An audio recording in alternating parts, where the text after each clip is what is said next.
Mr. Shorba, please welcome to the committee. On behalf of the courts, please identify yourself for the record and take it away. Good morning. Thank you, Mr. Chair, members of the committee. My name is Jeff Shorba, and I am the State Court Administrator for the Minnesota Judicial Branch. I was asked to begin my presentation today by commenting on any impact the federal shutdown had on the Judicial Branch. During the shutdown, there was no immediate impact on the branch. The branch does receive a few grants from the Office of Justice Programs. Those are reimbursable grants, so we did receive notice that payments would begin once the federal government came back online. If the federal government shuts down again, hopefully it would be back online by the end of our fiscal year so that we'd be able to get those reimbursements. So that's a quick update on the shutdown. I'd like to start with a brief explanation of the Judicial Branch budget. The Judicial Branch budget is appropriated to the 3 levels of courts. Our FY18-19 budget is shown on this slide. In total, funding for the Judicial Branch of Minnesota's government totals less than 2% of the general fund budget. You will see an asterisk on the slide. The Judicial Branch has also allocated funds for civil legal services programs. For FY18 and 19, that was $27.4 million. The funds are really considered a grant pass-through program. No funds are retained by the Judicial Branch, and I understand that you'll receive a separate budget presentation from the Civil Legal Services Group. The Judicial Council then makes allocations and distributes the funds within each level of court. The Judicial Council is responsible for developing the biennial budget request. The Council considered many important and worthy proposals brought forward by our judges and staff across the state. Ultimately, the funding request Judicial Council approved includes what we consider only the highest priority budget issues facing our courts, as determined through many months of research, discussion, and difficult decision-making. For the Minnesota Judicial Branch, our priority has been and continues to be the ability to deliver prompt justice for the people we serve, and we believe this budget request will enable us to continue our efforts to provide efficient, effective, and cost-beneficial services to the citizens of the state. After careful consideration of many proposals, the Council concluded that the branch's budget request would concentrate in 5 key areas: providing resources necessary to manage the growth in trial court caseloads, addressing the rising costs of providing mandated psychological services, sustaining Minnesota's treatment court programs, improving the cybersecurity of Minnesota's courts, and addressing the Judicial Branch workforce challenges. I will now go into some further detail on each of these individual requests. Our first request focuses on the district court's workload. Over the last 5 years, the Judicial Branch has seen an increase in the number of major case filings and an increase in the complexity of the cases brought to the trial courts. The most marked increases is in children in need of protection or services cases, with a 42% increase, and permanency cases with a 69% increase in filings from FY14 to FY18. In addition, major criminal case filings, felonies, and gross misdemeanors have risen by 22%, driven primarily by the increases you see on the slides. Now, these are the cases that require the most judge time. When I appeared before you a few weeks ago, I discussed the distinction between major and minor case types. Major case types are more complicated and more time-consuming. The Judicial Branch uses what we call the weighted caseload analysis to determine our need for new judges. This methodology has been used in Minnesota since 1980. The process starts by figuring out how much time it takes judges to process certain types of cases. That amount is then multiplied by the number of case filings to determine workload, and workload is then divided by the amount of time judges have to do work to determine judge need. Given that caseloads can fluctuate, the Judicial Branch does not just rely on 1 year of data to determine need. We use a 3-year rolling average of need when determining the number of judges needed to process cases. Given the current judge need across the state, we are asking for funding to create 2 new judge units. The Judicial Council will determine in March, based on the latest filing data, where these judgeships would be located, and a unit consists of the judge, a court reporter, and a law clerk. So that is the first part of our request. Mr. Shorba? Yes. Why are 2 judge units more expensive in 2018 than they are in 2019? Mr. Chair, because in the first year, there's a chamber setup cost to set up a chamber for the new judge. So we'd have to, furnish it and other kinds of things. So there's a little bit initial cost in the first year. Okay, thank you. Our next request is for funds to fill the hole in our mandated psychological services budget. State and federal laws mandate that certain services be provided to people who interact with the court system. Specifically, those services include interpreters, psychological services, jury management, etc. The Judicial Branch is expecting significant increases and already experiencing it in the cost of providing some of these services, but most specifically in the area of psychological exams. This is probably not surprising to you. The number of people entering our courthouses with some type of mental illness continues to grow. And Minnesota statute section 480.182 provides that the courts will pay the court-related costs of examinations for both commitment and under Rule 20 of the Criminal Rules of Procedure. I want to just talk a little bit about Rule 20 examinations. This slide explains the 2 types of Rule 20 examinations. Under Rule 20.01, prosecutor, defense attorney, or the court can request an examination to determine if a defendant is competent to stand trial. And then under Rule 20.02, the court may order a second examination if the defense notifies the prosecution that the defendant will plead not guilty by reason of mental illness or deficiency. In case of misdemeanors, if the defendant pleads not guilty by reason of mental illness or deficiency, or the defendant offers evidence of mental illness or deficiency at trial. In many cases, both examinations are requested and ordered, and there is a right to have those 2 examinations if ordered by the judge. What we are seeing is several pressure points that are impacting the psychological services budget. We've seen an increase in the number of examinations for Rule 20 and in commitment cases. Between fiscal year 17 and 18, criminal Rule 20 examinations increased by 11.5%. In addition, expenses for these cases have risen 48% from fiscal year 14 to fiscal year 18. Some of that is driven by travel cost. We are seeing less individuals able to perform these exams in greater Minnesota. We also had an increase from the Department of Human Services. Their examiners do a lot of these exams, almost 15% of our exams, and they increased their rate by 20%. So our cost per case has risen in the last year by 12%. Thank you, Mr. Chorba. Chair Considine. Thank you, Mr. Chair. What are the requirements to conduct a Rule 20? Does it have to be a full-blown psychiatrist, or are there other occupations that can conduct it? Mr. Chorba. Mr. Chair, Representative Considine, it does not have to be a psychiatrist. It can be a psychologist, and we have a roster of individuals who we deem are qualified to do these exams, and our courts can then go to that roster and look for examiners. We also, in Hennepin County, have a group of employees who do these exams because of the large number of volume there. And then, as I mentioned, we use in about 15% of our cases individuals licensed to do this work from DHS. Chair Considine. Thank you, Mr. Chair. Social workers with an LSISC, thank you. W, can they do them? No, Mr. Chair, Representative Considine, it has to be a licensed psychologist, licensed psychiatrist, or in some cases, a licensed medical doctor. Okay. Thank you, Mr. Chair. Representative Liebling, where are you? Oh, Chair Liebling, go ahead. Thank you, Mr. Chair. And since we're kind of paused on this point, I'm just curious about those who are licensed to do the work from DHS and their rates went up 20%. Are these,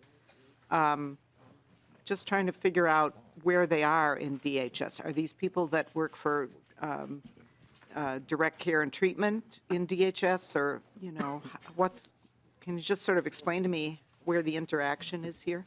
Mr. Chorba. Mr. Chair, Representative Liebling, most of them are people who work at the state hospitals, and either our individuals are currently in the state hospital while they're awaiting trial, or they're individuals who, because of the state hospital locations, especially in greater Minnesota, are closer to the clients themselves and so can go and do these exams. So they're generally employees for DHS in the state hospitals.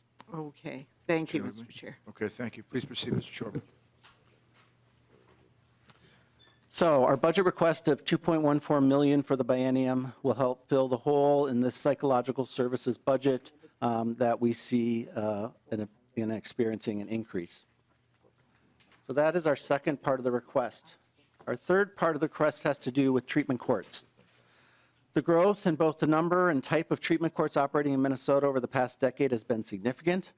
This growth is a testament to the sustained popularity of treatment courts nationally and the positive outcomes achieved in treatment courts that adhere to best practice principles. The current funding mechanism is a complex system. The Judicial Branch funds 31 of the treatment courts. Our FY18-19 budget is approximately $9.1 million. The remaining portion of the total cost of treatment courts, approximately $15 million, is funded from a combination of grants from the Office of Traffic Safety, Federal Bureau of Justice Assistance, Office of Justice Programs, Department of Human Services, and federal grants.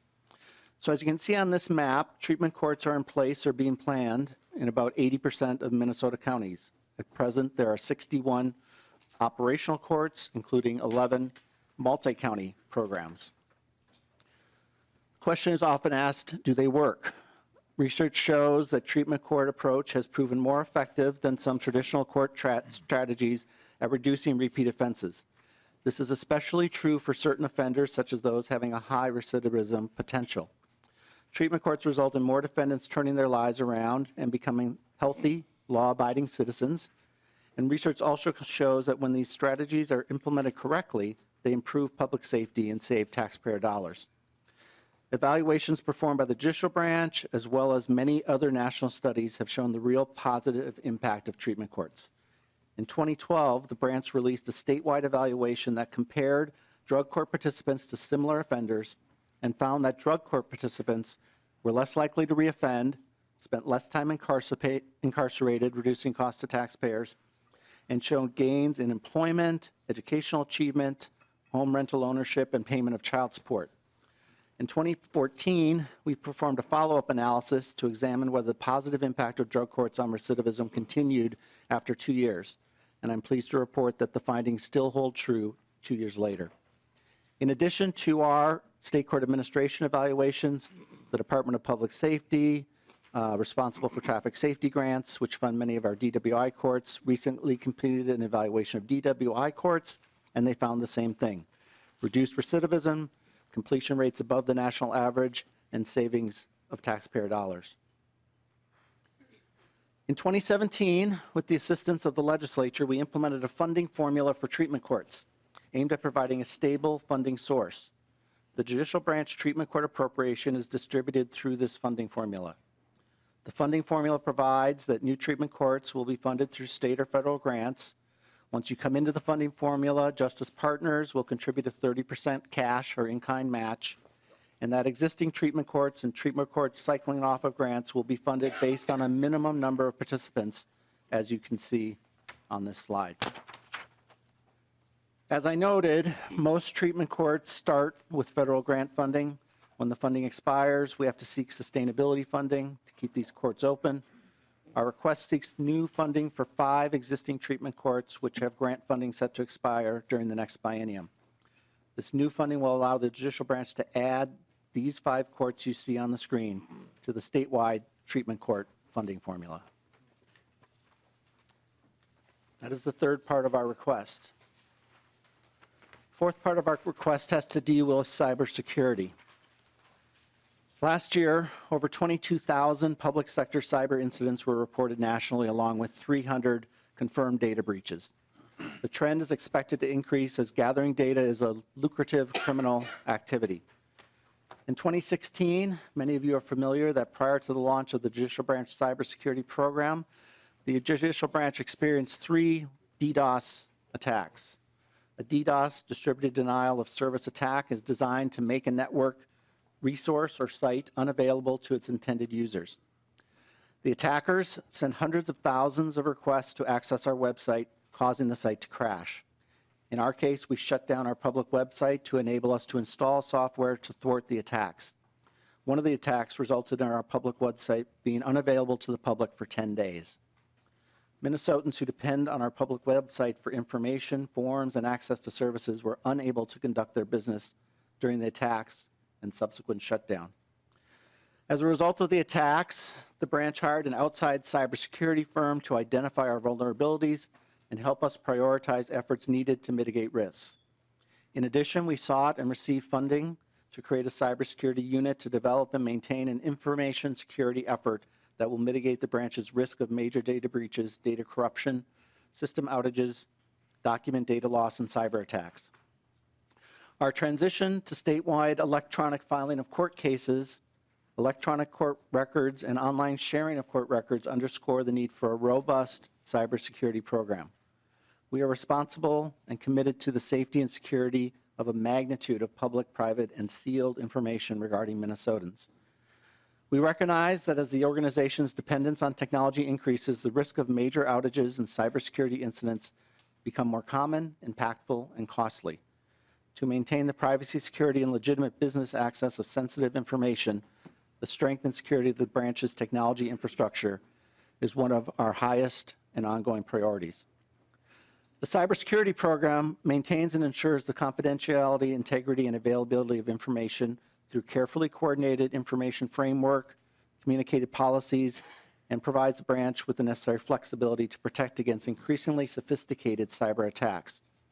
As part of our cybersecurity program, we also conduct internal self-assessments. I can't, in a public meeting, go into the details of those results, but I will share with you that we continue to score in the red in many areas. It's a very complicated issue. As you're aware from the media almost every day, the bad guys get smarter and we need to keep up with them. Such, we are asking for a request to expand our cybersecurity program. This would involve additional staff, but also additional software and technologies to monitor and help protect our network infrastructure in the judicial branch. Chair Scott. Thank you, Mr. Chair. I'm just curious, Mr. Shorba, how the judicial branch handles data breaches, if you've experienced one where people's personal information has been exposed. Mr. Shorba. Mr. Chair, Representative Scott, I'm happy to say that we have not had any data breaches. Please proceed, Mr. Shorba. The final two areas of our request address our people. Well over 80% of the judicial branch budget is spent on people, staff, and judges. Without our people, we cannot do the work of justice, and the branch is seeking additional funding to help the judicial branch address two challenges: recruitment and retention.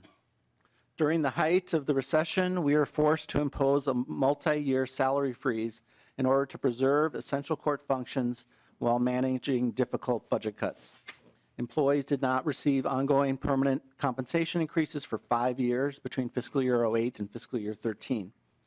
At times during our freeze, other state and local government entities provided compensation increases to their employees. We did receive funding to give our employees across the board increases the last 3 biennia, and we appreciate the legislature's support that allowed us to end the freeze. We have made, with your support, a concerted effort to improve the competitiveness of the branch's salary structure, but to ensure the salary structure supports a competent workforce and does not fall below the market in the future, the branch must continue to keep pace with our public sector competitors. Currently, 1/3 of those leaving the judicial branch take jobs with other public sector employers. And as competition increases, we're also losing more people due to an ongoing retirement wave. Within the next 10 years, 30% of current judicial branch staff will be 65 years or older. Each year of the staff who leave the branch, 1/3 again retire or exit the workforce. We are requesting a compensation pool of 3.5% each year of the biennium, along with funding for the employer's share of health care insurance increases using current MMB estimates. The last part of our request concerns our judges. The judicial branch works hard to attract and retain the best and brightest jurists for our courts.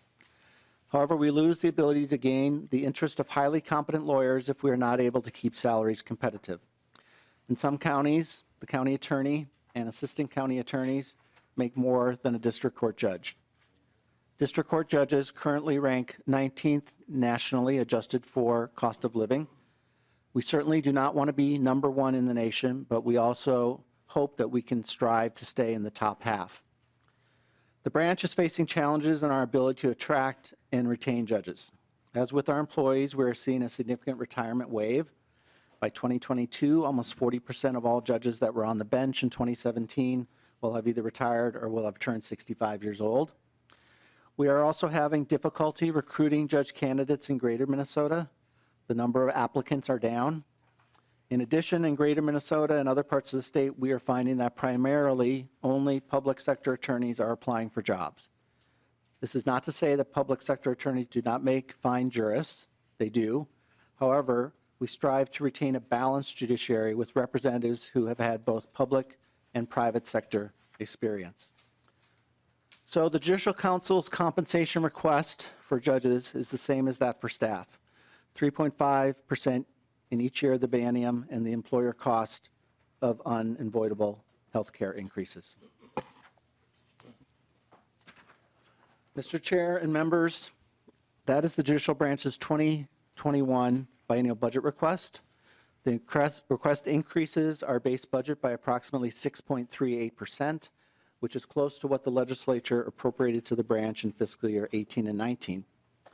As I said at the beginning of my presentation, our priority has been and continues to be the ability to deliver prompt justice for the people we serve. We desire to continue our efforts to provide efficient, effective, and cost-beneficial services to the citizens of the state. Our budget request represents what we believe is the increase needed to maintain these service levels. I appreciate your time, and I'm happy to answer any additional questions. Great. Thank you, Mr. Shorba, for that thorough presentation. Questions from members of the committee for Mr. Shorba? I'm sure. Chair Johnson. Chair Lesh, Judge Zorba, I'm just wondering, what's the reason for I'm looking at both on the judge's compensation request and also the employee, over 200% increase in health care costs from fiscal year 20 to fiscal year 21. Mr. Shorba. Mr. Chair, Representative Johnson, the Minnesota Judicial Branch simply tags along on the executive branch healthcare insurance. And so we deal with whatever kind of increase they negotiate with their unions and put in place. Right now, they're estimating the increases for fiscal year 20 to be 5.63% increase, and for fiscal year 21, 5.62% increase. So we just take those numbers from MMB. You'll have to ask them in more detail how they come up with them, but that's what they tell us their estimate is. Other questions for Mr. Shorba? Representative O'Neill. Thank you, Chair. You had said very quickly sort of the breakdown of the funding for the specialty courts. Could you maybe provide that breakdown to the committee, even just in an email follow-up? Sure. Thank you. Mr. Chair, Representative O'Neill, happy to do that. Thank you. Mr. Shorba, I'm trying to get a sense of the problems that we have with applicants in Greater Minnesota, the Greater Minnesota districts. And I'm running into this problem now with a bill that I have to ensure that deployed service members get differential pay. And the only problem I'm running into that with is JAG attorneys in Hennepin and Ramsey, who are also county attorneys. Now, the reason for that is because the county attorneys, as you alluded to, in Hennepin and Ramsey, get paid pretty well, as they have demand for pretty qualified lawyers. And the differential issue that I run into is that JAG attorneys statewide have a uniform pay across the military, across branches. Similarly, judges in Minnesota have uniform pay. So you run into the same kind of situation. And the point of this is I suspect that we may always have that problem with county attorneys in metro counties getting paid as much or more than judges because of that uniformity disparity that I'm talking about. Ramsey County can set their own salaries, and Hennepin County can set their own salaries, but we don't have that change for the state. Do you have any kind of response to that? Mr. Chair, I think There are a couple things. Yes, we are going to have that differential problem. I mean, we have that differential problem in some cases with our staff as well because we have statewide salaries for our staff. And sometimes we have difficulty recruiting in the metro area because the salaries are not competitive enough. Sometimes it's a little bit better in greater Minnesota. I think one of the other issues with judge recruitment in greater Minnesota is there are fewer lawyers in greater Minnesota. So we're having less lawyers. So it's got sort of a combo issue. The lack of lawyers able to apply, but also some of the salary issues. So I haven't seen your bill. I don't know what you're trying to accomplish. I think I sort of understand you're trying to give a pay differential for those who are members of the military. We've had that discussion in the branch as well. Obviously, judge pay is set by the legislature, so that would be a legislative function. No, and I didn't mean to make you answer the bill. The bill relates to a deployed service member in Ramsey County who's getting paid a lot less for being on her deployment for a year and a half, and she's going to lose her house because as a JAG attorney, she gets paid less than she would as a Ramsey County attorney, and I'm trying to get Ramsey County to solve that. So if there's anyone here from Ramsey County, get her done, okay?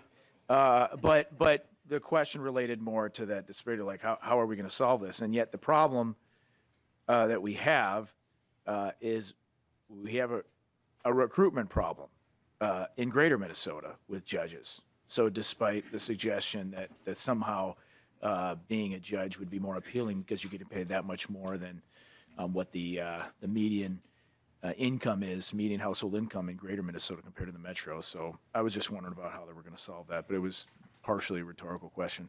Any other questions for Mr. Shorba at this time?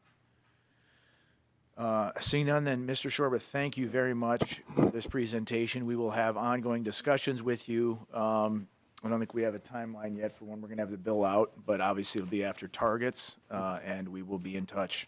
Thank you. Thank you. Appreciate your support.